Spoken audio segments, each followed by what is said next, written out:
All right, let's talk about some real shit though, since I know some people are talking about Yeat and whatnot and the French president. We were just talking about Ukraine, Russia, not necessarily any of my political views, because I don't feel like I'm in the position. Everybody keeps asking me, whose side are you on? Like, you like Ukraine? I'm like, dude, I don't even know where the fuck Ukraine is on the fucking map. And everybody's like thinking that like, obviously I don't want people to die. I am on the side of peace. However, in France, what we got is Yeat getting shouted out by a French presidential candidate. They're using one of his songs. They just know what's up. Maybe it's because Romania is close to France. Is Romania a country? I don't even know. I think it's near Ukraine. Maybe they helping out Ukraine right now in the Russia war. Okay, but let's check it out. You gotta show me the shit. Gotta tell how I'm doing.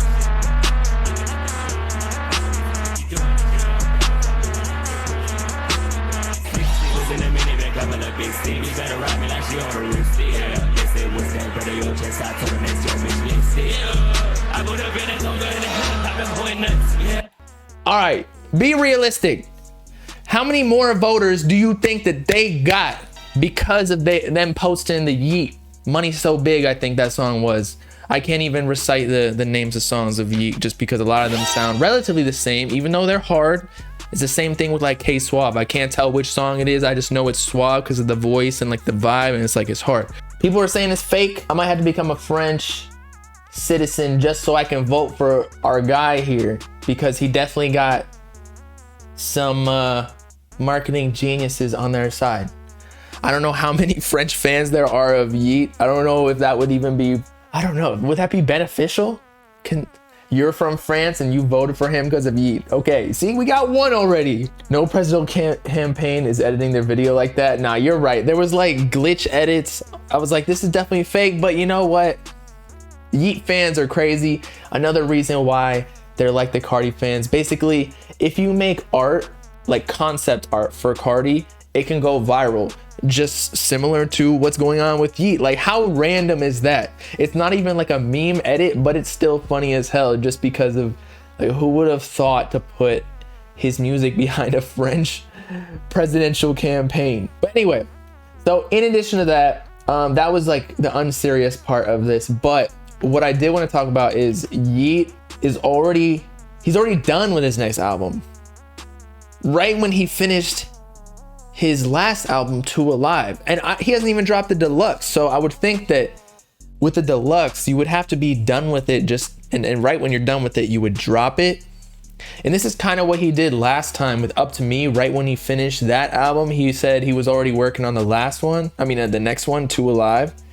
So this is telling me that he's probably going to continue his spree of releasing music super frequently. And I think the reason that this will work is because everybody's trying to be like Carti. Now, Yeat does have a fan base like Carti, but he is feeding them way more. He's doing the Carti methods with the methods. He's doing the Carti methods of like cultivating the fan base, like the cult, but then he's actually feeding them. And we'll see how it goes. Which one will be better? Which one will cultivate more money? Will releasing more songs, maybe having less streams per song, but just having a deeper catalog? I think it'll actually work, just because in all other methods of or other social media platforms, the more frequently you upload content, just they all recommend to each other, even if some of them are like less fire than the other ones. But also, like, say Yeat does drop a trash album. Not that it would ever be trash, but I'm just saying, like, he can move on super quickly because he's already working on another project while he's releasing the last one. So like he can just regain all of the clout that he lost maybe if the trash album dropped. Does that make any sense? Like, what if Carti dropped Whole Lotta Red and people were calling it trash when it dropped, but what if like it actually was trash? And so for 3 years or 2.5, however much the time frame was, like he was working on it, being super insecure about it, maybe not insecure, but like, you know, questioning the quality of it, making sure that it was perfect, and then it was actually trash. Then like he would be done, you know? So Yeat's doing his own method, and I think it's gonna work. Go look up at top 10 Billboard albums, Yeat up there. I did see that he was number 4, so he did not go number 1 like he predicted. I actually thought he was gonna go number 1 as well, unfortunately, but number 4 is still solid. And what some people were saying is like, he was number 1 in the world. He was number 1 on Apple Music the first day, which again, nothing to shit on. That's actually fire. But let's just confirm that he did get number 4. Billboard 200. Encanto. How are these Spanish Disney tracks killing Yeat, bro? He's Mexican. He speaks Spanish. They should be ride or die for him. He should have been fucking featured on this project. Let's see. Billboard 200 albums. Number 4 is not Yeat. Where is it? Wait, what week is this for? Oh, this is just for all year. Okay, so Gunna is number 2. Morgan Wallen, who the fuck is that? The Weeknd. 2 Alive is number 6. Okay. Still number 6 is not bad. Yeat is the fucking devil though. That's what's telling me. Of course he would be number 6. Yeat is whiter than me. Are we talking about culturally or skin color? Because actually I might have a bigger tan, or is that even a word? It doesn't even make sense. I am more tan than him likely, but that's because I'm out in Miami and bro is out in LA, probably in the studio. He's probably a vampire in the sense, not necessarily biting people, sucking off their blood, but like he's not in the sun like that because he wakes up probably like 4 p.m. and then stays up till 4 a.m. But yeah, bro had 10K followers last year and now he's on Billboard number 6. That is crazy. Like, again, I told y'all, once you get on the Billboard Hot 100 for singles and Billboard like top 10 for albums, like you're mainstream. There's no doubt about it. Number 91 poppin', the first song on the album. Obviously it's gonna get most streams just because it's the first song people listen to. He live in his Tonka. Probably he don't. Tanks, you know, they're cut off from the sunlight as well. Like you got to open that little drawer thing. What is it called? Casket maybe? Oh, and we got Terry in the chat. He said, y'all know how much label support all those other 9 albums in the top 10 got? That's a thing.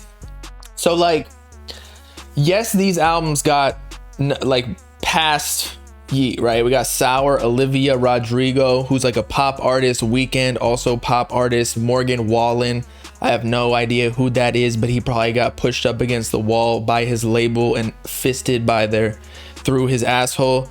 Gunna, DS Forever, definitely got label help. I'm sorry, but you know, Gunna still got fans. And then the Encanto soundtrack, they got the whole fucking South America promoting them and shit. Not actually, but Disney is one of the top 4 companies in the world, so of course they're gonna push this like shit.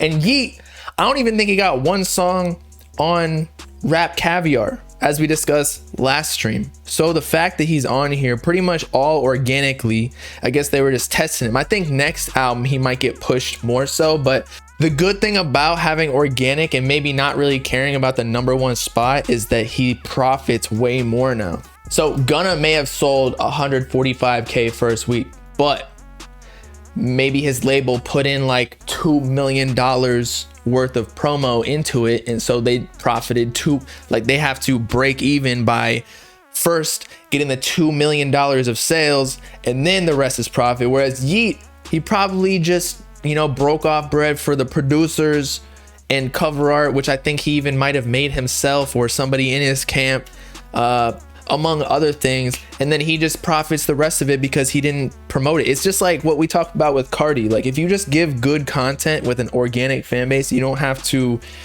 really pay for anything other than like the photo shoots, video shoots, and like the actual recording of the music. So I think that's the way to do it. Like that's why I don't really fuck with labels. I mean, obviously I fuck with labels, but if they do their business right. But if I could ever just tell an artist to gain leverage before they sign a deal, do it.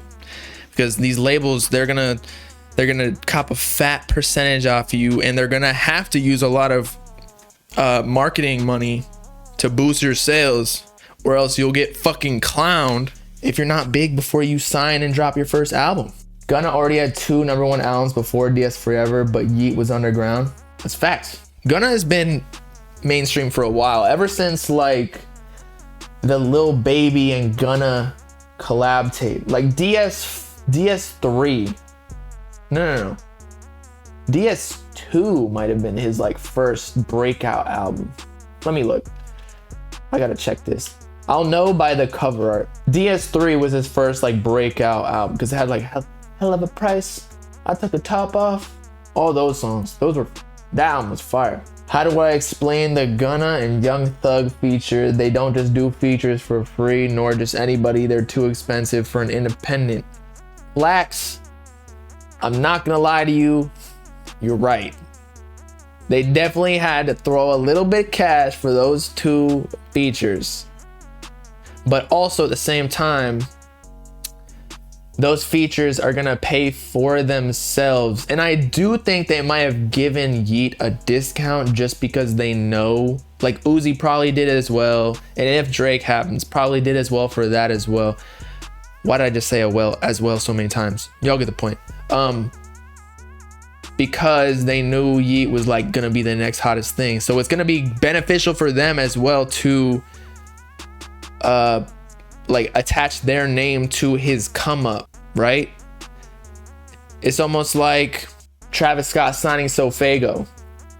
It prolongs his label, and like it's a good look for his label, but it's also beneficial to SoFago. Like it's a two-way street here. Nobody has more leverage than the other. So yes, Yeat probably had to pay for the Gunna and Young Thug features, but they'll pay for themselves and then they'll just split the percentages afterwards. But you're right. Maybe there was a little bit more marketing than we're saying. It's completely organic. I personally don't even think that Yeat needed those features. I don't think the Gunna one was really that worth it.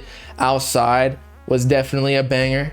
Oh, and true, so KO was on the album as well.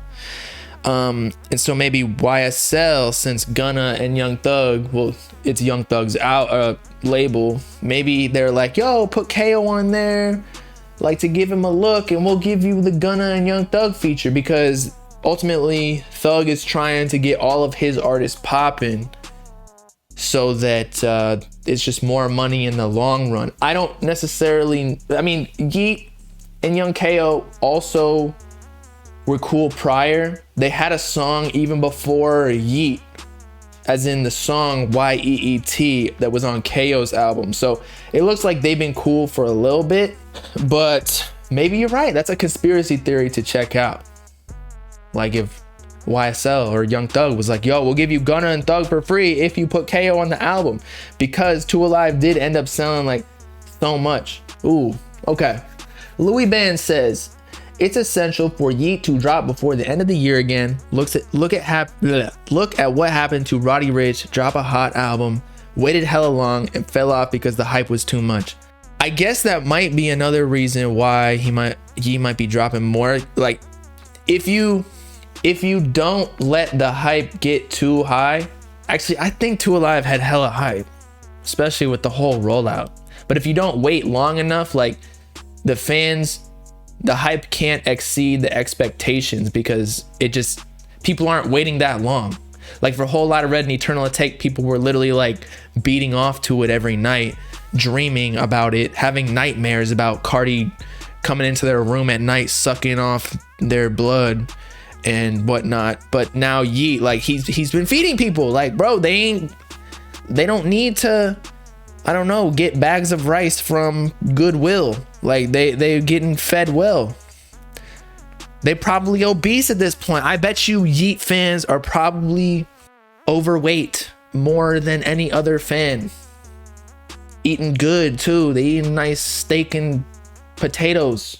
But I think it will be a good move, especially because Yeat will start his own movement of like frequent dropping. Whereas right now, like, look what is happening to SoFago right now. He is literally losing hype every single day. I see people posting on Twitter, Instagram, like, where the fuck is SoFago? Is he having label issues? Is he just not confident in the music he's releasing? Is Travis Scott not wanting to drop because of his whole situation? Or is Travis Scott not really confident in the music SoFaygo is making? What is going on? But day by day, in the internet, if you're not posting, if you're not dropping music, you are just losing more and more hype to the point where when you drop, like, nobody is Carti or Uzi. And the reason that Carti and Uzi even got as big as they were originally is because, and Travis Scott, is because they dropped so much music at the like beginning of their career to the point where they had like a I don't know, a catalog to go back to. I guess SoFaygo low-key already has that, but like his new music is so totally different from his old music. Like he's more like R&B, like melodies, whereas before, like, yes, he incorporated a little bit, but not as much now, you know? But everybody's just trying to be Carti in general. Like I don't think that that's a good way to do it. Like nobody can be as mysterious as him. I think it's just like a character trait he has, and it's gonna be hard to replicate. And I think that's why it's so strong for him, because like he's the only one that can pull it off. I don't even think like Drake could pull that off. If Drake left for 3 years, of course he would come back and sell like hella records, but I just sounded like Fantano right there. Records. Nah, but he would definitely sell a lot just because it's Drake and he has the clout, whatever, but it wouldn't be like Carti where he posts a picture in his new fucking Hot Topic fake fur. Well, he probably got real fur. Like fox. Or no. What animal was Carti wearing in his last picture? A fucking black polar bear, if that's even a thing, who's wearing that jacket, and then it gets 2 million likes in like 3 hours. Shit is crazy.